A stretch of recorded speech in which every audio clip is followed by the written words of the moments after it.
ಎಲ್ಲರಿಗೂ ಸ್ವಾಗತವನ್ನು ಕೋರ್ತಾ ಅಂಬೇಡ್ಕರ್ ಅವರ ಪಾದಕ್ಕೆ ಪುತ್ಥಳಿಯ ಪಾದಕ್ಕೆ ಪುಷ್ಪಾರ್ಚನೆ ಮಾಡ್ತೀನಿ.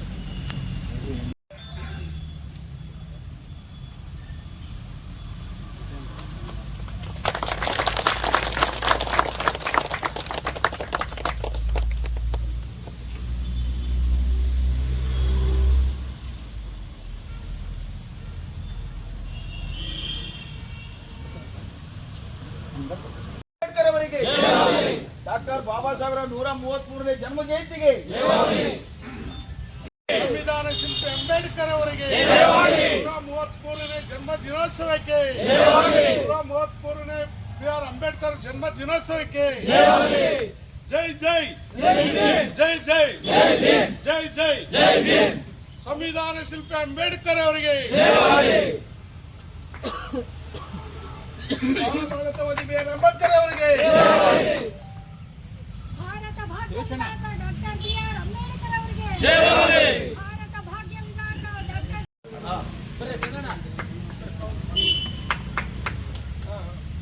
ನೋಡಿ ರಾಜಣ್ಣ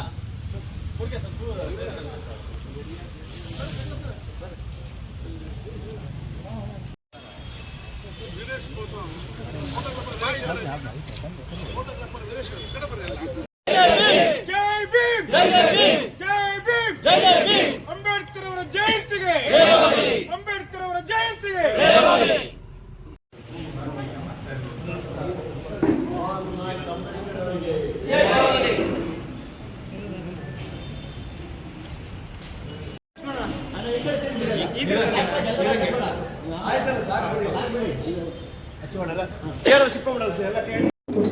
ತಾಲೂಕು ಮಟ್ಟದ ಅಧಿಕಾರಿಗಳು ತಾವು ದಯಮಾಡಿ ಈ ಕಾರ್ಯಕ್ರಮವನ್ನು ಉದ್ಘಾಟಿಸಿಕೊಳ್ಳಬೇಕಂತೇಳಿ ವಿನಂತಿಸಿಕೊಳ್ತಾ ಇದ್ದೇನೆ.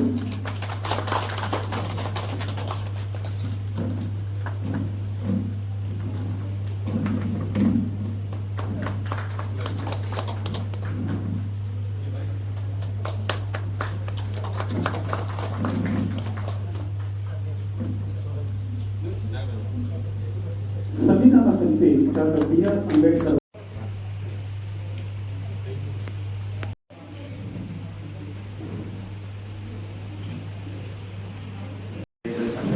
ಸಂಘದ ಅಧ್ಯಕ್ಷರು, ಸದಸ್ಯರುಗಳೇ, ಮಾಧ್ಯಮ ಮಿತ್ರರೇ, ನಮ್ಮ ಸರ್ಕಾರದ ನೌಕರರೇ, ಎಲ್ಲಿ ಶುರು ಎಲ್ಲಿ ಕೊನೆ ಅನ್ನೋದು ಗೊತ್ತಾಗಲಿಲ್ಲ. ನಾನು ವರ್ಲ್ಡ್ ಹಿಸ್ಟ್ರಿಯನ್ನು ಅನಲೈಸ್ ಮಾಡಿದಾಗ ಇವತ್ತು ಬೆಳಿಗ್ಗೆ ಏನು ಅಂಬೇಡ್ಕರ್ ಅವ್ರ ಬಗ್ಗೆ ಮಾತಾಡಬೇಕು ಅಂತ ಯೋಚನೆ ಮಾಡಬೇಕಾದ್ರೆ 3 ಭಾಳ ಗ್ರೇಟ್ ಬ್ರಿಟನ್ನಲ್ಲಿ ಸುಮಾರು 14ನೇ ಶತಮಾನದಲ್ಲಾಗಿದೆ. ಅದು ಪ್ರಥಮ ಬಾರಿಗೆ ರಾಜರಿಂದ ಜನಸಾಮಾನ್ಯ ಅಂದರೆ ಜನಪ್ರತಿನಿಧಿಗಳಿಗೆ ಅಧಿಕಾರವನ್ನು ಕೊಡಬೇಕು ಅಂತಕ್ಕಂಥ ಮೊದಲ ಡಿಕ್ಲರೇಷನ್ ಇಡೀ ಜಗತ್ತಿನಲ್ಲಿ ಆದದ್ದು ಮ್ಯಾಗ್ನಾ ಕಾರ್ಟಾ ಡಿಕ್ಲರೇಷನ್. ಜಗತ್ತಿನ ದಿಕ್ಕನ್ನೇ ಬದಲಾಯಿಸಿದ ಒಂದು ಡಿಕ್ಲರೇಷನ್. ಅದಾದ ನಂತರ ಅಮೆರಿಕನ್ ವಾರ್ ಆಫ್ ಇಂಡಿಪೆಂಡೆನ್ಸ್, ಅದರಲ್ಲೂ ಅಬ್ರಹಾಂ ಲಿಂಕನ್ ಅವರು ಅಧ್ಯಕ್ಷರಾದರು. ಬಹಳಷ್ಟು ಜನ ವೆಸ್ಟ್ನಲ್ಲಿ ಅಂಬೇಡ್ಕರ್ ಅವರನ್ನ ಅಬ್ರಹಾಂ ಲಿಂಕನ್ಗೆ ಹೋಲನೆ ಮಾಡಿ ಮಾತಾಡ್ತಾರೆ. ಕಾರಣ ಮೊಟ್ಟ ಮೊದಲ ಬಾರಿಗೆ ಸಮಾನತೆ ಬಗ್ಗೆ ಮಾತಾಡಿದಂಥ ಒಬ್ಬ ಅಧ್ಯಕ್ಷ ಯಾರಾದ್ರೆ ಅದು ಅಬ್ರಹಾಂ ಲಿಂಕನ್. ಅದು 13th ಅಮೆಂಡ್ಮೆಂಟ್ ಆಫ್ ಅಮೆರಿಕನ್ ಕಾನ್ಸ್ಟಿಟ್ಯೂಷನ್ನಲ್ಲಿ ಏನು ಈ ಚೀತ ಪದ್ಧತಿ ಅದನ್ನು ನಿರ್ಮೂಲನೆ ಮಾಡಿ ಎಲ್ಲರಿಗೂ ಸಮಾನವಾದ ಹಕ್ಕನ್ನು ಕೊಡಬೇಕು ಅಂತೇಳಿ. ಅದಾದ ನಂತರ ಬಹುಶಃ ನಮ್ಮ ಸ್ವತಂತ್ರ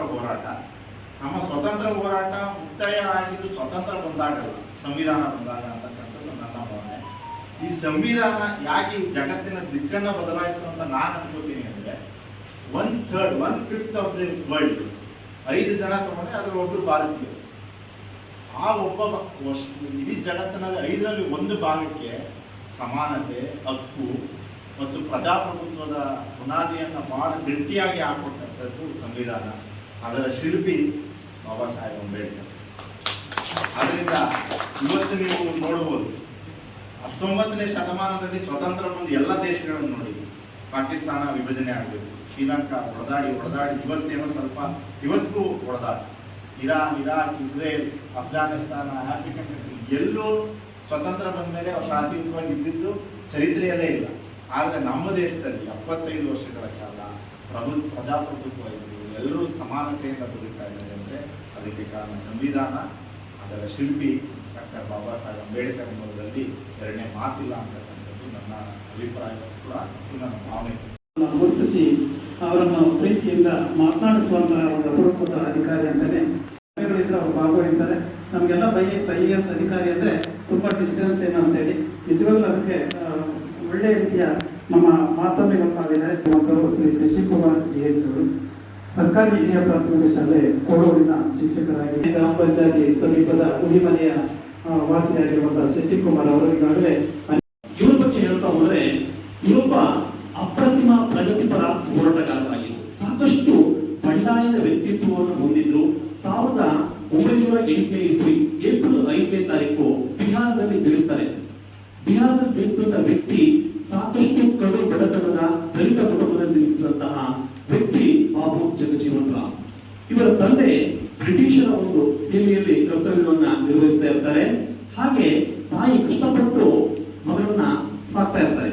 ಇಂತಹ ಸಂದರ್ಭದಲ್ಲಿ ಪ್ರಾಥಮಿಕ ಶಿಕ್ಷಣವನ್ನ ಪಡ್ಕೋಬೇಕು ಅಂತ ಇಷ್ಟಪಟ್ಟಂತಹ ಜಗಜೀವನ್ ರಾಮ್ ಅವರು ಪ್ರಾಥಮಿಕ ಶಾಲೆಗೆ ಹೋದ್ರೆ ಅಲ್ಲೊಂದು ಸಾಕಷ್ಟು ಕಹಿ ಅನುಭವಗಳನ್ನ ಅವರು ಎದುರಿಸ್ತಾರೆ. ಯಾವ ರೀತಿಯ ಕಹಿ ಅನುಭವಗಳು ಅಂತ ಹೇಳಿದ್ರೆ ಶಾಲೆಯಲ್ಲಿ 2 ಮಡಿಕೆಗಳನ್ನು ಇಡಲಾಗಿರುತ್ತೆ. ಯಾಕೆ 2 ಮಡಿಕೆಗಳು ಅಂತ ಹೇಳಿದ್ರೆ ಒಂದು ಹಿಂದೂ ವಿದ್ಯಾರ್ಥಿಗಳು ನೀರನ್ನ ಕುಡಿಯೋದಕ್ಕೆ ಒಂದು ಮಡಿಕೆ, ಹಾಗೆ ಮುಸಲ್ಮಾನ ವಿದ್ಯಾರ್ಥಿಗಳು ನೀರನ್ನ ಕುಡಿಯೋದಕ್ಕೆ ಒಂದು ಮಡಿಕೆ. ಹಾಗೆ ಶಾಲೆಯಲ್ಲಿ ಎಲ್ಲ ಸಂಗಡ ಕೂಡೋಕೆ ಅವಕಾಶ ಇರಲಿಲ್ಲ. ಯಾಕಂದ್ರೆ ನಮ್ಮ ಭಾರತ ದೇಶದ ಅಸ್ಪೃಶ್ಯತ ವ್ಯವಸ್ಥೆ ಆ ರೀತಿಯಾಗಿತ್ತು. ಆ ಕಷ್ಟಗಳನ್ನ ಎದುರಿಸಿದಂತಹ ಜಗಜೀವನ್ ರಾಮ್ ಅವರು ಶಾಲೆಯಲ್ಲಿ ಅವರು ಹಿಂದೂಗಳಿಗಾಗಿ ಇಟ್ಟಂತಹ ಮಡಿಕೆ ನೀರನ್ನ ಕುಡಿತಾರೆ. ಆಗ ಇತರ ವಿದ್ಯಾರ್ಥಿಗಳು ಮೇಲ್ವರ್ಗದ ವಿದ್ಯಾರ್ಥಿಗಳು ಅವರ ಮೇಲೆ ಆರೋಪವನ್ನು ಹೊರಿಸ್ತಾರೆ. ಹೊರಿಸಿ ಮುಖ್ಯೋಪಾಧ್ಯಾಯರಿಗೆ ವರದಿಯನ್ನು ತೋರಿಸ್ತಾರೆ. ಆಗ ಮುಖ್ಯೋಪಾಧ್ಯಾಯರು ಇವರಿಗೆ ಶಿಕ್ಷೆಯನ್ನು ಕೂಡ ಕೊಡ್ತಾರೆ.